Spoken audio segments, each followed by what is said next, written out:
Those who cannot remember the past are condemned to repeat it. Skepticism is the chastity of the intellect. The one who does not remember history is bound to live through it again.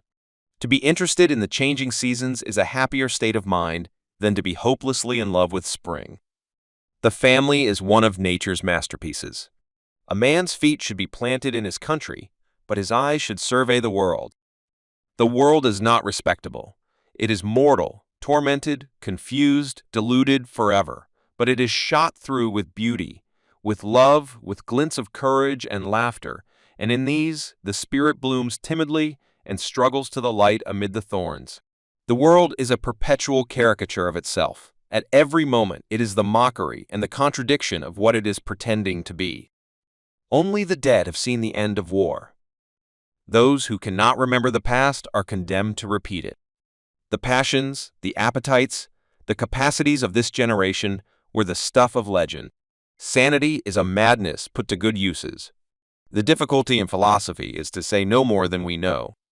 The lover knows much more about absolute good and universal beauty than any logician or theologian, unless the latter, too, be lovers in disguise. It is tragic to have an ideal in front of you and not to be able to reach it. History is always written wrong, and so always needs to be rewritten. Nostalgia is a seductive liar.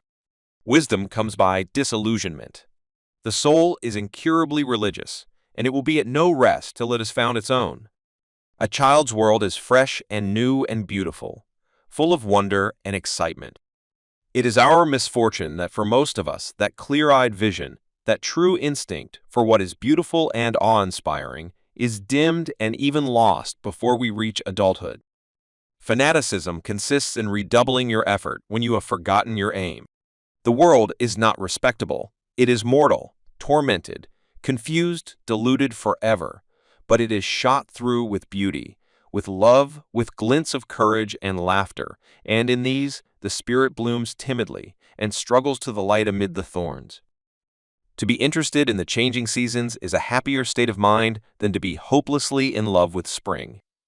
The lover knows much more about absolute good and universal beauty than any logician or theologian, unless the latter, too, be lovers in disguise. A man's feet should be planted in his country, but his eyes should survey the world. Philosophy is nothing but common sense, albeit clarified and refined. There is no cure for birth and death save to enjoy the interval. Genius is the ability to renew one's emotions in daily experience. Happiness is the only sanction of life. Where happiness fails, existence remains a mad and lamentable experiment. Philosophy is the love of wisdom. Religion is the wisdom of love. Religion in its humility restores man to his only dignity, the courage to live by grace. Ideal society is a drama enacted exclusively in the imagination.